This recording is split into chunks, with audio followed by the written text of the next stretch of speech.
Paulo escreve aos Filipenses, na sua carta aos Filipenses, Will, que vai ter uma mudança aí, viu, no que eu te passei. Filipenses capítulo 4, os irmãos podem se assentar e abrir comigo a sua Bíblia, por gentileza, na carta do apóstolo Paulo aos Filipenses. No capítulo 4, Paulo escreve algumas recomendações. Na maioria das Bíblias, vem esse subtítulo aí sobre o capítulo 4 de Filipenses. Diversas recomendações. E o Espírito Santo aqui, ele começa a levar Paulo a escrever aos Filipenses assim, capítulo 4, a partir do versículo 1, nós vamos ler até o versículo de número 7. Amém? Diz assim: portanto, meus irmãos, a quem amo e de quem tenho saudades, minha alegria e coroa, permanecei assim, firmes no Senhor, amados. Versículo 2: suplico a Efódia e Sintique que entrem em acordo no Senhor. E peço também a ti, meu verdadeiro companheiro, que as ajudes, pois trabalharam comigo no Evangelho, junto com Clemente e com meus outros cooperadores, cujos nomes estão no livro da vida. Alegrai-vos sempre no Senhor, e digo outra vez, alegrai-vos. Seja a vossa bondade conhecida por todos os homens, o Senhor está perto. Não andeis ansiosos por coisa alguma, pelo contrário, sejam os vossos pedidos plenamente conhecidos diante de Deus, por meio de oração e súplica, seguido de ações de graças. E a paz de Deus, que ultrapassa todo entendimento, guardará o vosso coração e os vossos pensamentos em Cristo Jesus. Muito obrigado, Senhor, por essa porção da Tua palavra, por essa porção graciosa da Tua palavra. Que ela se torne espírito e vida para a minha alma, e espírito e vida para todos aqueles que agora nos ouvem, em nome de Jesus. Pai, fala conosco, em nome de Jesus. Amém. Irmãos, então, Paulo está nos dando algumas recomendações à igreja de Filipe. Ele não está dando recomendações para os ímpios. Ele está dando recomendações para a igreja de Jesus.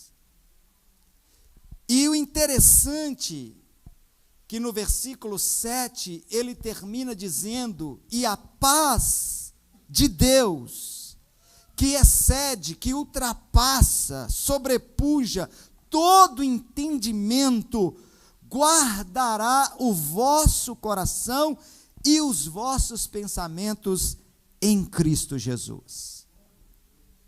Então, se eu fosse colocar aqui na nossa reflexão um tema, eu diria assim, recomendações que nos traz a paz de Deus. Muitas pessoas estão aflitas, doentes, exasperadas, desesperadas, angustiadas, sem paz no coração. E nós temos aqui nesses versículos que lemos, irmãos, um remédio, a palavra de Deus, que provocará em nós, que produzirá em nós, que trará para nós um resultado na qual todo ser humano anseia a paz de Deus em nosso coração. Pessoas estão precisando de recorrer às drogas e às ervas para terem paz. E quando eu estou falando drogas, eu estou dizendo até drogas que você compra nas drogarias. Precisam de recorrer a essas drogas ou às ervas. E quando eu estou falando de ervas, eu estou dizendo daqueles chás caseiros, que é até muito bom, mas que não podem trazer a paz de Deus.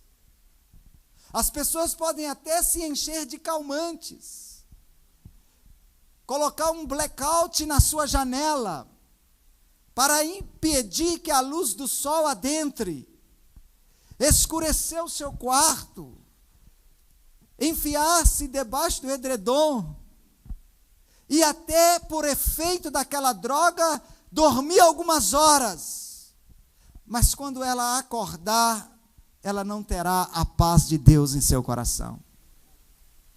Ela não terá a paz de Deus em seu coração. Ela vai precisar recorrer de novo a essas drogas. Até que muitos se cansam e decidem dar cabo da sua própria vida. Que Deus tenha misericórdia, irmãos, porque nós estamos falando de coisas reais. Nesse exato momento, pessoas estão vivendo isso que eu estou declarando aqui, descrevendo aqui. Nesse exato momento, tem pessoas vivendo isso. O apóstolo Paulo está escrevendo à igreja e dando algumas recomendações à igreja. E essas recomendações, no versículo 7, ele diz que provocará em nós, produzirá em nós a paz que excede todo entendimento. E é essa paz que eu e você precisamos. Mas quais recomendações eu tenho que seguir para que essa paz brote em minha vida? O versículo 1, o apóstolo Paulo diz assim: meus irmãos, a quem amo e de quem tenho saudades, minha alegria e coroa, permaneceis assim, firmes no Senhor. Não há como termos a paz de Deus se nós não permanecermos em Deus. Não há como nós, irmãos, subtrair de Deus algo que é dele, se nós não estivermos nele. Jesus, no capítulo 15 do Evangelho de João, ele diz assim: eu sou a videira e vocês são ramos. Permanecei em mim e eu permanecerei em vós. Não tem como um ramo subtrair da videira os seus substratos, a sua essência, as suas vitaminas, minerais, porque o ramo não está na terra. O que está na terra é a videira. A raiz da videira está na terra, subtraindo da terra todos os minerais necessários para que aqueles ramos que estão na videira sejam ramos saudáveis, frutíferos, e que possam vencer as intempéries da vida, os dias frios, os dias quentes, as pragas. Então, o que Jesus está dizendo para mim e para você é exatamente o que o apóstolo Paulo está dizendo aqui nas suas recomendações. Permanecei assim como firmes no Senhor. Você não percebe que as lutas, que as tribulações, que as intempéries, que as provações, as adversidades, o inimigo quer que você as veja como que se Deus tivesse te abandonado, como que se Deus não estivesse nem aí para a sua luta, para o seu sofrimento, para a sua dor, para que você não permaneça nele, para que você desista de crer nele, para que você desista de se alimentar dele. É incrível, quando as pessoas enfrentam lutas, elas param de orar. Quando elas enfrentam adversidades, elas desanimam na fé. Quando elas estão enfrentando situações adversas, ruins, elas tendem a se afastar do Senhor. E é exatamente isso que Paulo está dizendo que nós não devemos fazer. Nós precisamos permanecer firmes nele, amém, amados? Precisamos permanecer firmes nele, não importa a decepção que você sofra, não importa a dor que você passe, não importa a tribulação que você enfrente, você quer que a paz de Cristo, que excede todo entendimento, guarde o seu coração e os seus pensamentos em Cristo, então você deve permanecer firme no Senhor. Se as lutas estão aumentando, é tempo de orar mais ainda. Se as frustrações, se as decepções, se os escândalos, se os problemas estão acontecendo, é tempo de eu me firmar mais no Senhor e não me distanciar dele. Paulo está dizendo que eu e você precisamos ficar firmes no Senhor, arraigados nele, irmãos. E eu fico firme no Senhor como? Não é me distanciando da igreja, não é me distanciando da comunhão com os irmãos, não é me distanciando da oração, não é me distanciando da leitura da palavra. Eu fico firme no Senhor, é justamente estando em comunhão com os irmãos, é estar lendo a palavra de Deus, é estar orando, é estar buscando a Deus. Não se distancie do Senhor, amados. Permanecei firmes nele, porque só ele pode tornar a mim e a você, diante das provações e das tribulações da vida, inabaláveis.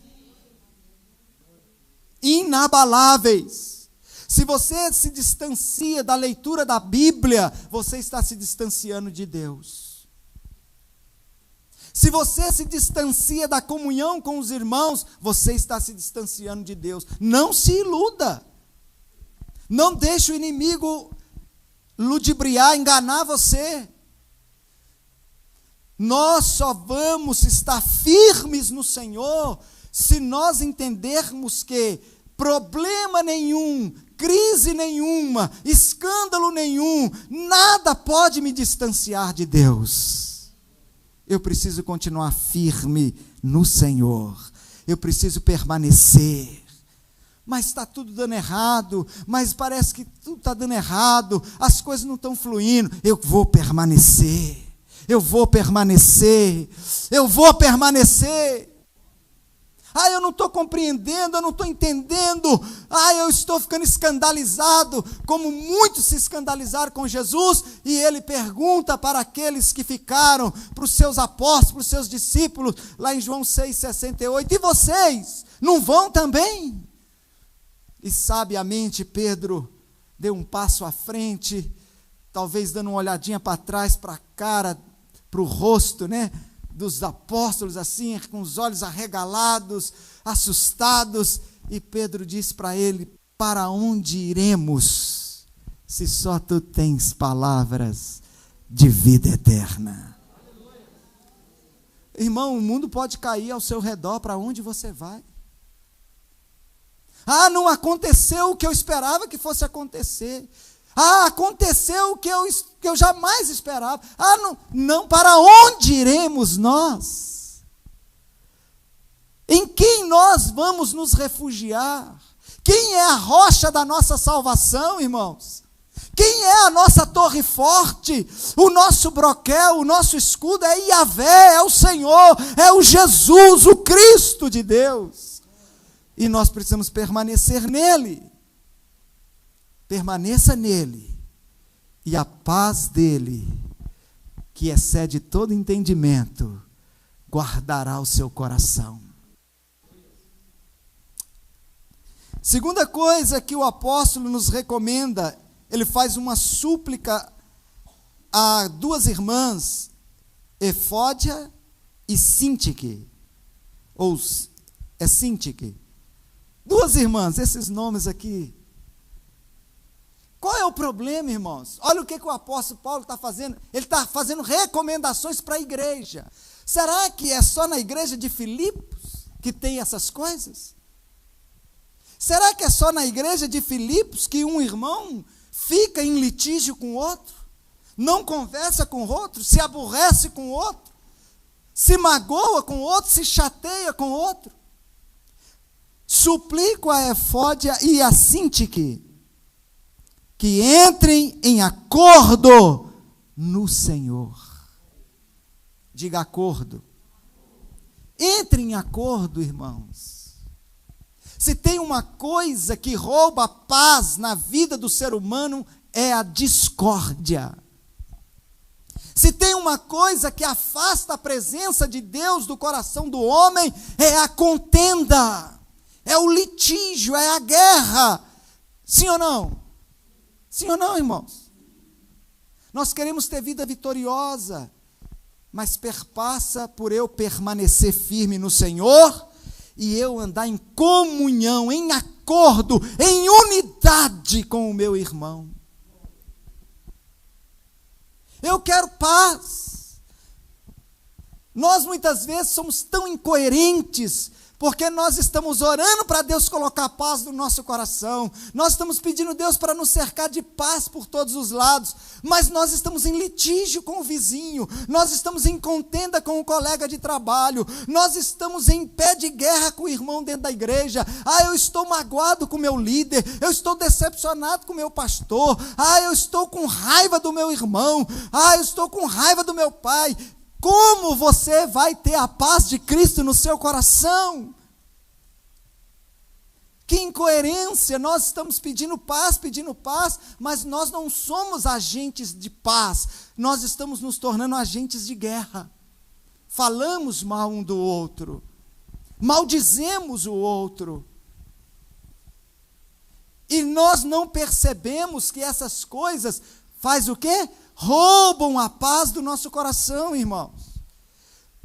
Nós estamos aqui lendo a palavra, o evangelho, recomendações que nos trazem paz.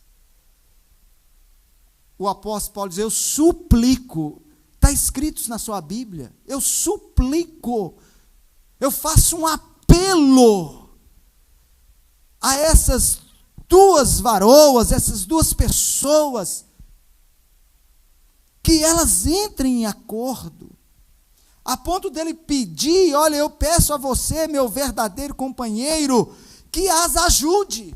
Irmãos, nós temos que promover paz e não guerra. Quando alguém vier falar mal de um irmão com você, não junta com ele para falar mal. Quando alguém vier fazer uma fofoca, uma maledicência do seu vizinho, do seu amigo, do seu cunhado, da sua cunhada, do seu sogro, seja quem for, do seu irmão da igreja, do seu líder, não se ajunte com ele para você falar. Pelo contrário, ajude essa pessoa a se curar. Seja um agente de paz e não de guerra. Seja um agente de paz e não de contenda. Ao invés de você dar razão àquela pessoa que está ferida, magoada, você vai ajudar eles a entrarem em acordo. Na parábola sobre perdão, Jesus termina dizendo assim: olha, entre em acordo com o seu irmão enquanto você está com ele no caminho. Porque senão você será entregue aos verdugos, aos policiais, aos meirinhos, e eles vão lançar você em prisão. Quantas pessoas hoje estão, irmãos, em prisões na alma? Amargura, ódio, mágoa. E tudo começou com um pequeno desacordo, com uma chateação, com um aborrecimento, com uma frustração, com uma decepção. Perdoe depressa. Paulo está fazendo um apelo. O que essas duas pessoas têm que entrar em acordo? Tem que se perdoar. Olha, eu magoei, eu feri, me perdoa. Tá, você me magoou, me feriu, eu decido te perdoar. Vamos entrar em acordo. Não vamos deixar que essas coisas nos envenene a nossa alma. Não vamos deixar que essas coisas causem em nós, irmãos, problemas que vão roubar a nossa paz. Quantos estão entendendo? Será que essas recomendações para a igreja de Filipos não são, irmãos, pertinentes para nós hoje? Não tem a mesma importância? Quantas pessoas que abandonam a igreja porque elas ficam chateadas porque o irmão a aborreceu? Olha a igreja de Corintos, a igreja mais pentecostal do início da era cristã. A igreja de Coríntios era uma igreja dividida, irmão se levantando contra irmão preferindo o outro irmão. Eu prefiro Paulo, eu sou de Apolo, eu sou de Cefas. Não, eu não sou de homem nenhum, eu sou de Cristo. Homem nenhum fala comigo, quem fala comigo é Cristo. E Paulo está dizendo, peraí, está Cristo dividido? Sabe, irmãos, quando a gente olha para a igreja de Corinto, a gente vê o apóstolo Paulo fazendo um apelo à unidade. Rogo-vos, irmãos, que tenhais o mesmo pensamento, que falais a mesma língua, está lá em 1 Coríntios 1:10. Rogo-vos que vocês falem a mesma coisa, que vocês sejam um, que vocês tenham unidade. É intenção do adversário que nós sejamos divididos, que tenhamos contenda, partidarismo. Olha para o nosso Brasil, irmãos. O Brasil está dividido. Será que nós vamos ignorar o que Jesus falou? Um reino dividido não subsiste. Uma casa dividida não subsiste. Hoje as pessoas não têm ideias partidárias ou políticas. As pessoas hoje, irmãos, têm ódio um dos outros. Você é esquerda, então você tem que morrer, você tem que ser queimado, você tem que ser isso. Você é direita, você é genocida, é matador, é que não sei o quê. Irmãos, e nós não estamos percebendo que precisamos entrar num acordo. Nós não estamos percebendo, irmãos, que nós precisamos entender que a nossa luta não é contra a carne, o sangue, é contra principados, é contra potestades. E clamarmos a Deus. É triste de ver até no meio evangélico irmãos ferindo irmãos, porque eles não têm a mesma ideia partidária política. O apelo de Paulo é: eu te peço, eu faço uma súplica, entrem em acordo, entrem em unidade, entrem em comunhão, e procuram entender que se vocês assim não o fizer, não haverá paz. Quantos estão entendendo? Não haverá paz. Enquanto você fica aí em litígio, em guerra, brigando, seja no âmbito da sua família, seja no âmbito da igreja, seja no âmbito da nação, no seu trabalho, meu irmão, nós precisamos lutar pela paz e não pela guerra. Olha o que o apóstolo Paulo fala sobre essas duas irmãs. Ele diz: pois elas trabalharam comigo no Evangelho, junto com Clemente e com meus outros cooperadores, cujos nomes estão no livro da vida. Irmão, sabe, o alvo do diabo é os que trabalham. O alvo do diabo é os que dão fruto mesmo. O alvo do inimigo é ferir, é magoar, é causar contenda entre aqueles que trabalham. Entre aqueles que estavam fazendo a obra de Deus. Quantos que estavam fazendo a obra de Deus, mas porque se magoaram, se chatearam, se aborreceram, e ao invés de pegar o caminho da paz, do perdão, da reconciliação, pegaram o caminho da separação, do litígio, de ir embora, vou abandonar, vou largar. Nós precisamos de entender isso. Vou sair da igreja, vou sair desse ministério, vou largar esse ministério. Paulo está fazendo um apelo para que nós andemos em unidade. Isso me lembra o quê? Salmo 133. Ó, quão bom e agradável é que os irmãos vivam em união. É como aquele óleo precioso que desce sobre a cabeça e até as barbas de Arão e nas orlas das suas vestes. E o versículo 3 diz o quê? Ali o Senhor ordena a bênção e a vida para sempre. Aleluias. Aleluias. Onde o Senhor vai ordenar a bênção e vida, irmãos? É no litígio? É na contenda? É na guerra? Não. É na união. É na unidade. É na comunhão. É no perdão. É no relacionamento. E aí a bênção de Deus virá. E haverá paz. Terceira recomendação do apóstolo Paulo: alegrai-vos sempre no Senhor. E digo outra vez, alegrai-vos. Aleluias. Obrigado, Jesus. Pergunta de uma resposta facílima. Nenhum de vocês serão reprovados. Eu tenho certeza que nenhum de vocês responderão errado essa pergunta. Facílima. Olha o que o apóstolo Paulo está dizendo. Alegrai-vos sempre no Senhor. Outra vez vos digo, alegrai-vos. Pergunta: qual é o motivo da sua alegria?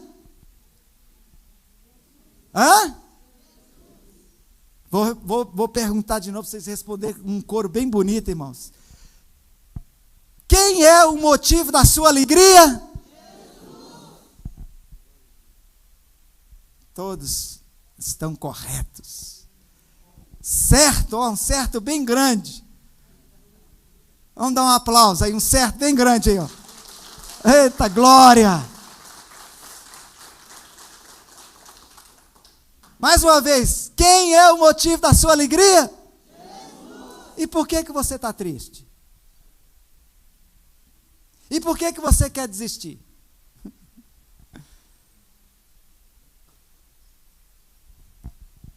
Ah, ele me frustrou.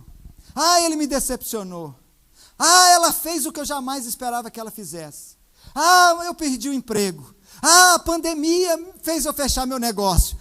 Ah, mas eu estou doente. Ah, é por isso. Não, mas eu estou te perguntando quem é o motivo da sua alegria. Você acabou de dizer Jesus. Você não falou que era o emprego. Você não falou que era o dinheiro. Você não falou que era a sua saúde. Você não falou que era o seu esposo, a sua esposa. Você não falou que era o seu filho. Você acabou de dizer que o motivo da sua alegria é Jesus.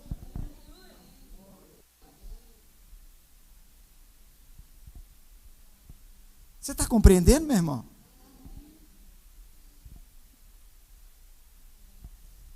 Tudo estava, do ponto de vista humano, péssimo para o apóstolo Paulo. Horrível para o seu discípulo Silas. Mas à meia-noite, naquela prisão, eles cantavam louvores ao Senhor e oravam. Porque o motivo da alegria de Paulo e Silas era Jesus. E ainda que o diabo dissesse para eles: vocês estão aqui com as costas toda cortada de chibatadas, neste calabouço, nesse tronco, é por causa de Jesus. Então vamos cantar, porque Ele é o motivo da minha alegria. Pense, irmãos, na cara do diabo. Não, mas eu estou dizendo para você, Paulo, Silas, que vocês estão na situação que estão, é justamente por causa de Jesus. Então vamos orar, porque Ele é o motivo da nossa alegria. Capítulo 5 de Atos, os apóstolos foram levados ao sinédrio, foram ameaçados de morte. Caifás virou para eles e disse, junto com o sinédrio: se vocês continuarem pregando esse Jesus, nós vamos matar vocês. Eles até estavam querendo matá-los. Mas aí pensaram, não, vamos fazer o seguinte, vamos açoitá-los, vamos dar um couro neles, vamos açoitá-los. E a Bíblia diz no capítulo 5 de Atos, que depois de serem açoitados, eles saíram de lá alegres, por se acharem dignos de sofrer pelo nome do Cristo. E eles não foram para casa não, irmãos. Diz que eles foram para o templo. Por que você não vem para o templo? Ah, pastor, meu marido me largou. Ah, pastor, meu filho está assim assado. Ah, pastor, eu perdi o emprego, eu não tenho força. Eles acabaram de ser açoitados. Eles acabaram de serem surrados. E eles foram para o templo. Será que Jesus é de fato o motivo da sua alegria? Será que Jesus é de fato o motivo da sua alegria? Alegrai-vos no Senhor. Outra vez vos digo, alegrai-vos. Não, a recomendação bíblica, a recomendação do apóstolo Paulo, não é para que eu e você nos alegremos na nossa conta bancária, na nossa saúde que está 100%, não, no nosso casamento que está uma maravilha. Não, a recomendação bíblica é que eu e você devemos nos alegrar no Senhor. E assim o fazendo, a paz de Cristo, que excede todo entendimento, encherá o seu coração.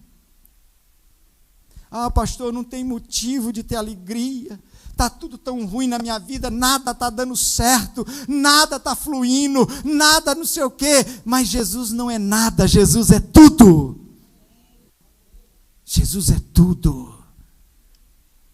E não importa as circunstâncias que estão à minha volta, o motivo da minha alegria tem nome: Jesus o Cristo. O amor dele por mim, a obra, o sacrifício dele na cruz por mim. Eu tenho que me alegrar no Senhor. Ah, irmãos, parece recomendações simples, mas de uma envergadura.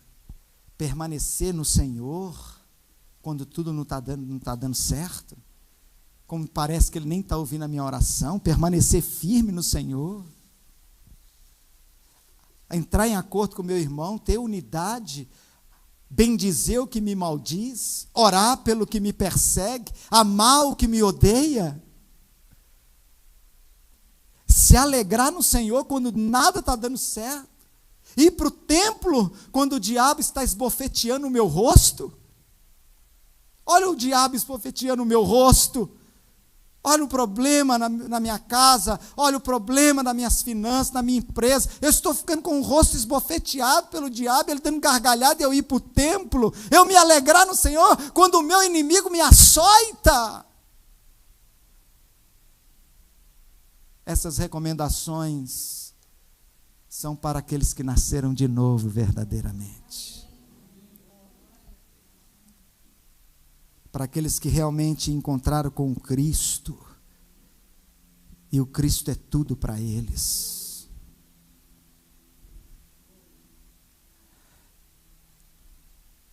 Abacuque olhou para a sua volta e o que ele viu? Só desolação. O inimigo chegando, os caldeus, uma espada atravessada na boca. Ele disse assim: ainda que falte tudo, contudo me alegrarei no Senhor. Me alegrarei no Senhor. Ah, mas olha, não tem mais videira, não tem mais oliveira, não tem mais gado, não tem mais ovelhas no pasto, não tem mais nada, mas ainda tem o Senhor, e Ele é tudo. Me alegrarei no Senhor.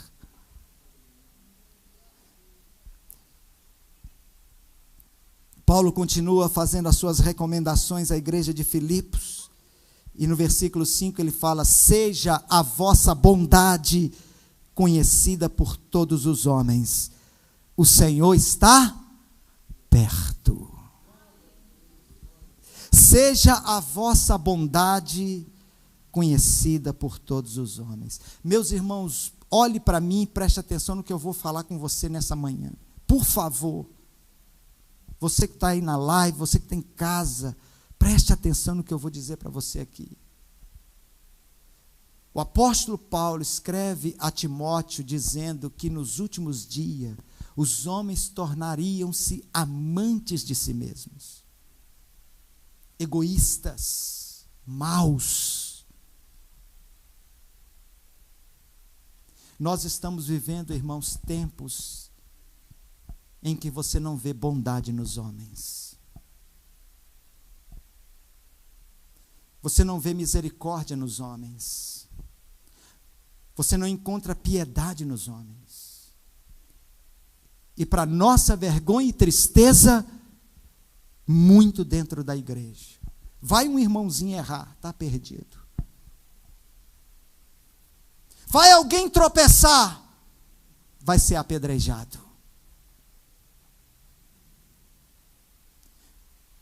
Paulo está dizendo à igreja de Filipos, dos filipenses, na cidade de Filipos: seja a vossa bondade conhecida por todos os homens.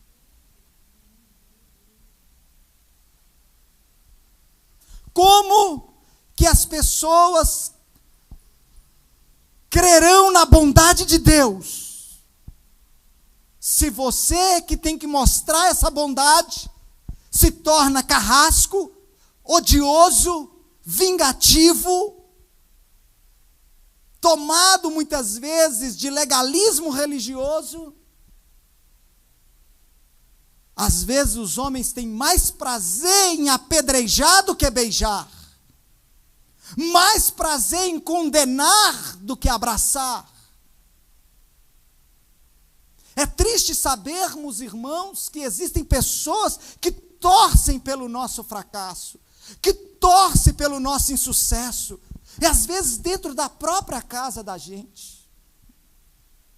Pessoas que deixaram que o seu coração se tomasse de malignidade e não de bondade.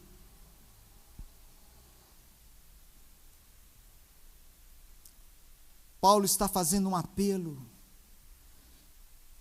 Não pode a paz reinar num coração maligno, irmãos, num coração odioso. Quantos estão entendendo isso? Nós aqui falamos o que está no Salmo 34. Ó, provai e vede que o Senhor é bom. Ó, provai e vede que o Senhor é. Vamos lá no Salmo 34, eu quero te mostrar algo, por favor. Abre comigo a sua Bíblia no Salmo 34. Salmo de número 34, eu quero te mostrar algo. Paulo está dizendo que nós devemos ser bom para os homens. A minha bondade e a sua bondade tem que se tornar conhecida dos homens. Salmo 34, versículo 4. Busquei o Senhor e Ele me respondeu. Livrou-me de todos os meus temores. Preste atenção nisso.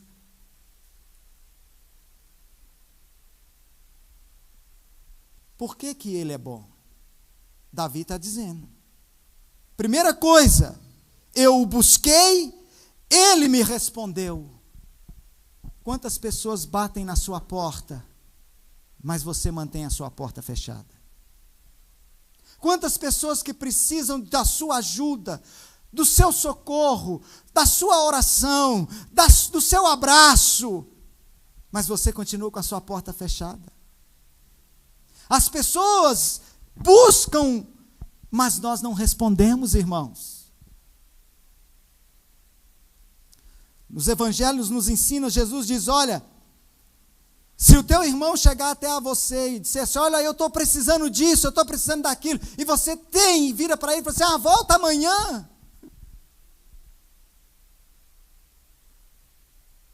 Ah, não, tem que passar por isso mesmo. Ele não fez aquela escolha, ela não fez aquela escolha, ele não tomou aquela decisão, ela não tomou. Tem que passar por isso mesmo. Deixa ele passar por isso mesmo. Não, meu irmão.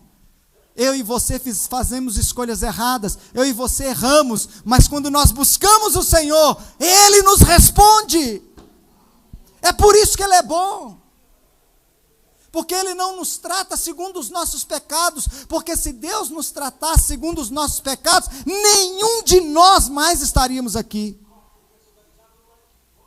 Paulo está dizendo assim: seja a vossa bondade conhecida dos homens. Mas nós viramos as costas para as pessoas que precisam de socorro, que precisam de livramento, que precisam do nosso perdão, que precisam do nosso amor, que precisam que nós estendamos as mãos para levantá-los. Olha o versículo 5: olhai para ele e ficais iluminados, ficais radiantes, o vosso rosto jamais mostrará vergonha, vexame, vitupério, frustração. O vosso rosto jamais mostrará frustração. Olhai para ele e jamais sereis envergonhados. Ai, eu gosto disso aqui, irmãos. Olhe para mim, por favor, em nome de Jesus. Olhai para ele e vocês não passarão vergonha. Sabe o que é ser bom? É quando o pecador olha para você e você não joga na cara dele o seu pecado. Quando você não lança no rosto dele, em rosto dele, a sua falha. Eu amo o momento em que o Evangelho diz que Pedro nega pela terceira vez. A Bíblia diz que quando Pedro nega pela terceira vez a Jesus, você é um deles, você fala igualzinho ele, você estava no meio, eu não conheço esse homem, eu não sei quem é esse homem, eu não conheço, e ele sai assim no meio do povo, e o galo canta. E a Bíblia diz que naquele momento Jesus passava acorrentado no pátio, e olhou para Pedro. A Bíblia diz que Jesus olhou para Pedro. Não está escrito isso lá não, irmãos. São as minhas conjecturas de um Deus que é bom, tá? De um Deus que é bom. De um Deus que quando a gente olha para Ele, Ele não nos olha nos condenando. Sabe por que Pedro foi chorar amargamente? Porque ele não encontrou nos olhos de Jesus condenação. Isso eu conjecturando, tá, irmãos? Não está escrito isso lá, não. Mas conhecendo esse Jesus, quando os olhos de Pedro se encontram com os olhos de Jesus naquele pátio, e ele se lembra que Jesus falou com ele assim: você vai me negar, você vai me trair. Ele: não, eu estou pronto, eu vou morrer pelo Senhor. Não, Pedro, você vai me negar. O diabo pediu para se andar com você. Capítulo 22 de Mateus. E aí, irmãos, o que Pedro vê nos olhos de Jesus? Fica triste não, Pedro. Eu te amo assim mesmo. Eu te perdoo. Eu jamais vou desistir de você. Eu tenho um plano, eu tenho um propósito na sua vida. Lembra que eu te falei que eu roguei ao Pai por você? Sabe o que faz Pedro chorar amargamente, irmãos? É porque quando a gente olha para Ele, nós não ficamos envergonhados. A pior coisa que tem é quando alguém falha, erra conosco, e a gente olha para, e a pessoa olha para nós e nós olhamos com olhos de ódio, de vingança. Você não presta, você não vale nada. E nós começamos, irmãos, a jogar a vergonha no rosto da pessoa. Salmo 34, por que Davi está dizendo que ele é bom, irmãos? Sabe por quê? Porque se Davi sabia o que era olhar para Deus em pecado e não ser envergonhado, mas receber dele assim: você não vai morrer, Davi, eu perdoo você, eu amo você. Seja a bondade, a sua bondade conhecida dos homens. Quando as pessoas falhar com você, não olhe com ódio para elas. Não as pedreje, não as condene, não as vitupere no meio das pessoas. Mulher, onde estão os seus acusadores? Foram-se todos, Senhor. Nem tampouco eu te condeno. Versículo 6. Este pobre homem clamou e o Senhor o ouviu, o livrou de todas as suas aflições. Porque Ele é bom. Porque quando nós, na nossa miserabilidade, Ele usa a expressão, esse pobre homem, esse homem miserável, e Ele não está dizendo de miserabilidade financeira, porque Davi, meu irmão, era o rei de Israel, o rei mais poderoso daquela época. Ouro, riqueza, mas a miserabilidade da sua alma, a palavra misericórdia significa miséria do coração. Nós, homens, somos maus. O próprio Senhor Jesus disse isso, mas mostrar a bondade para os homens, irmãos, é reconhecer que ele é um miserável, pobre, e ele precisa do quê? De que eu vire as costas, de que eu o apedreje, de que eu o condene, de que eu o deixe na aflição? Não. Esse pobre homem clamou e o Senhor o ouviu, livrou de todas as suas aflições. E ele termina no versículo 7 dizendo, o anjo do Senhor acampa ao redor dos que o temem e os livra. Provai e vede que o Senhor é bom. E bem-aventurado, feliz são os que nele se refugiam. Então agora, se você voltar a Filipenses comigo, você vai entender o que é a bondade de Deus. Paulo está dizendo assim, seja a vossa bondade conhecida por todos os homens, o Senhor está perto. Por que naquela parábola do samaritano, irmãos, Jesus usa os dois pilares do altar? O samaritano, o levita, o sacerdote. Dois pilares do altar. Um homem foi tomado por assalto, estava quase morto, o sacerdote passou ao largo. Veio um levita, também passou ao largo. Veio um samaritano. Por que ele usa o samaritano? Porque o samaritano para os judeus era um povo impuro. Eles não tinham comunhão com os samaritanos. Mas quem que mostrou a bondade de Deus para aquele homem? Foi o sacerdote? Não deveria ser o sacerdote, irmãos? Não deveria ser o levita? Igreja, quem tem que mostrar a bondade para os homens? Não deveríamos ser nós? Não deveríamos ser eu e você que somos agora nação santa, propriedade exclusiva de Deus, sacerdócio real? Seja a vossa bondade conhecida dos homens, e a paz de Cristo, que excede todo entendimento, guardará os vossos corações em Cristo Jesus. E a última recomendação que tantos já pregaram e pregam, versículo 6, diz assim, não andeis ansiosos por coisa alguma. Ao contrário, sejam os vossos pedidos plenamente conhecidos diante de Deus por meio de oração e súplica com ações de graças. Ah, igreja do terceiro milênio, como você é ansiosa.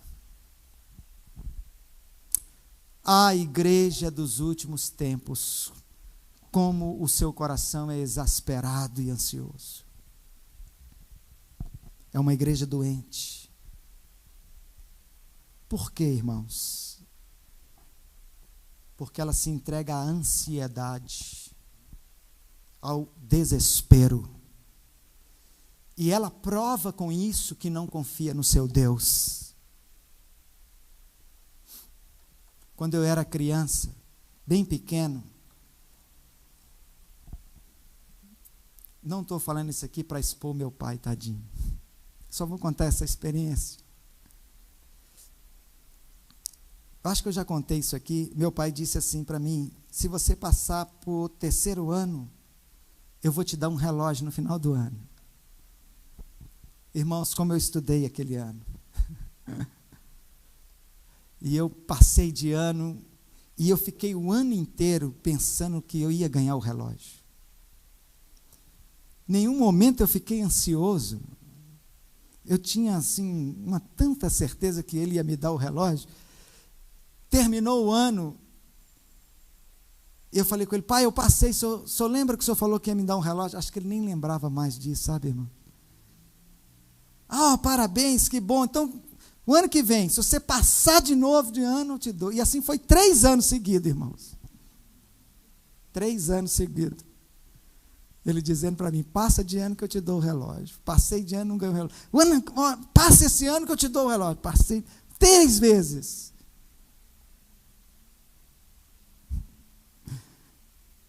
Eu confiei no meu pai, irmãos.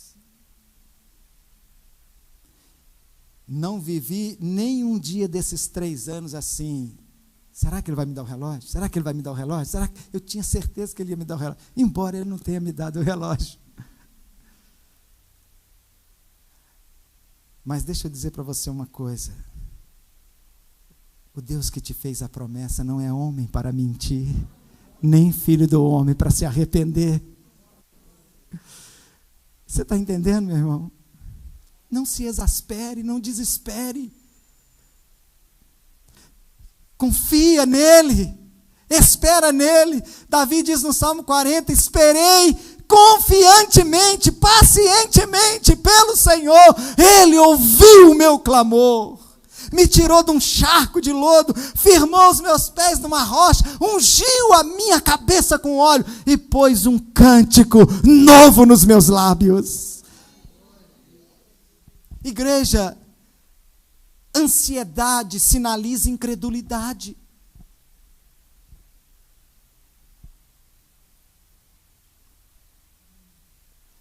Deus, o Senhor não fez. Deus faz.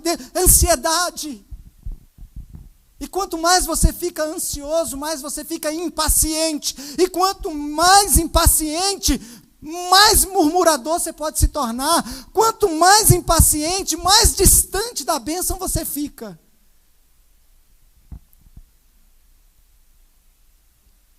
Para o impaciente esperar, irmãos, é a cruz, é a morte.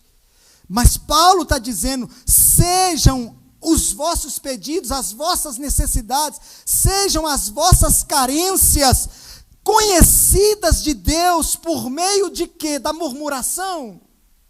Da impaciência, da reclamação? Não, por meio de oração e súplica, seguida de ações de graças. Se tem uma coisa que o impaciente não é agradecido. Agora não precisa não. Agora não precisa mais não. Demorou demais. Se tem uma coisa que o impaciente é ingrato, irmão. Sim ou não? Ingrato. Ingratidão. Mas são recomendações, igreja, para mim e para você. E seguindo essas recomendações, o apóstolo Paulo diz o quê? A paz de Cristo, que excede todo entendimento, guardará o vosso coração e os vossos pensamentos em Cristo Jesus. Se você quer paz, siga essas recomendações. Permaneça no Senhor. Não importa que o mundo caia à sua volta, meu irmão, permaneça no Senhor. Fica firme no Senhor. Tenha comunhão com o seu irmão, anda em unidade, em amor, em perdão. Não permita desacordo, contenda, discórdia. Não seja um homem de guerra, seja um homem da paz. Alegre-se no Senhor. É o Senhor o motivo da sua alegria. Não apenas ache bonito a expressão bíblica e os cânticos maravilhosos dessa expressão bíblica que vieram, como Abacuque disse: eu contudo me alegrarei no Senhor, mas viva verdadeiramente, se alegra no Senhor. Mostre a bondade de Deus na sua vida para os homens. Paulo está dizendo: seja a vossa bondade conhecida por todos os homens. O diabo coloca na mente das pessoas assim: não deixa as pessoas saber que você é bom, porque eles vão achar você bobo. Não, meu irmão, não caia nesse engano do diabo. Siga a recomendação e não ande ansioso. Não se entregue ao exaspero, à ansiedade. Confia no Senhor seu Deus, espera nele. Ele é fiel para cumprir as promessas na sua vida. Ele é fiel e ele vai cumprir. Ele não se esquece. Mas apresente em oração a Deus as suas carências, as suas necessidades, seguidas de agradecimento. Obrigado, Jesus, obrigado por essa prova, obrigado por essa luta, obrigado por essa perda, obrigado por essa dor, obrigado por esse problema, obrigado, Senhor, o Senhor está cuidando de mim, eu vou ver o amor do Senhor, eu vou ver a bênção, eu vou ver a vitória. Seguindo essas recomendações, a paz de Cristo encherá o seu coração. Fica de pé no seu lugar. Aleluias. Bendito seja o nome do Senhor. Irmãos, vocês viram que no início aqui eu falei para o Will que assim, vai ter uma mudança aí. Vocês ouviram isso? O esboço da mensagem está aqui, ó. Não preguei uma linha dele.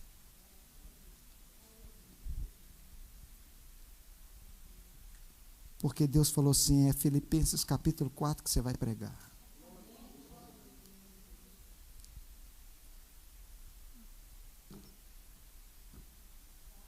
Uramaná canta lá, baixaia canta lá. Recha lá, bala canta lá, basuri de canta lá mais. Nos ajude, Espírito Santo, a seguir essas recomendações, para que a sua paz encha o nosso coração. Que sejamos uma igreja saudável, sejamos um povo curado, um povo que permanece no Senhor, que não desiste. Sejamos, meu Pai, um povo firme no Senhor. Que sejamos um povo unido, Senhor, que anda em comunhão uns com os outros, que ama uns aos outros, que perdoa uns aos outros, não maledicente, não fofoqueiro, não dado à ira, ao ódio, à contenda. Mas um povo, meu Deus, unido, para que o Senhor ordene a vida e a bênção para sempre. Meu Deus, que nós, em nome de Jesus, nos alegremos no Senhor. Que esses irmãos que aqui estão, os que estão nos acompanhando pelas redes sociais, que estão ao alcance dessa palavra e dessa oração, meu Deus, que a alegria deles não sejam as coisas materiais, não seja o cônjuge, não seja os filhos, não seja as riquezas, as coisas passageiras e temporais desse mundo, mas que a alegria deles seja o Senhor, a comunhão com o Senhor, o amor do Senhor. Alegrai-vos no Senhor, outra vez vos digo, alegrai-vos. Não importa as circunstâncias que estejamos vivendo, não importa o deserto que estejamos passando, se estamos no vale ou nos montes, se estamos, meu Deus, na transfiguração, ou se estamos no calabouço, que nós nos alegremos no Senhor. Oh Deus, tira a malignidade do nosso coração, o ódio, meu Deus, a carnalidade, e que a bondade do Senhor em nossas vidas seja conhecida dos homens, que sejamos misericordiosos, que sejamos, meu Deus, piedosos, que nós sejamos bondosos, meu Deus, como o Senhor é para conosco, que nós sejamos para com todos os homens, que não viremos as costas, ou mantenhamos a porta fechada, que não façamos surdos nossos ouvidos à dor, ao clamor dos homens, que não sejamos esse levita, esse sacerdote que passa ao largo, mas como esse samaritano, meu Deus, que estende a mão ao necessitado. Por fim, Senhor, nos ajude, Espírito Santo, nos ajude, Espírito de Deus, nos ajude, Espírito Santo. Como que nós podemos glorificar o Senhor, engrandecer o Senhor, com um coração ansioso, tomado de ansiedade, de pavores? Que esta paz que excede todo entendimento encha o nosso coração, Senhor. Que essa paz encha o coração da tua igreja espalhada pela face da terra. Que a paz que excede todo entendimento guarde nossos pensamentos firmes no Senhor. E não seja a nossa mente, que é a nossa fortaleza, tomada pelos pavores desse mundo, mas esteja em Cristo Jesus. Nós te pedimos, nos ajude, Espírito Santo, a seguirmos essas recomendações e que a sua paz encha o nosso coração, em nome de Jesus. Amém, meu querido? Amém. Recebe essa palavra, medita nela, chega em casa, pega o capítulo 4 de Filipenses, leia, deixa o Espírito Santo falar o seu coração mais ainda, amém? Em nome de Jesus. Glória a Deus. Aleluia. Vamos adorar o Senhor com os nossos dízimos, as nossas ofertas e também as nossas primícias. Você que trouxe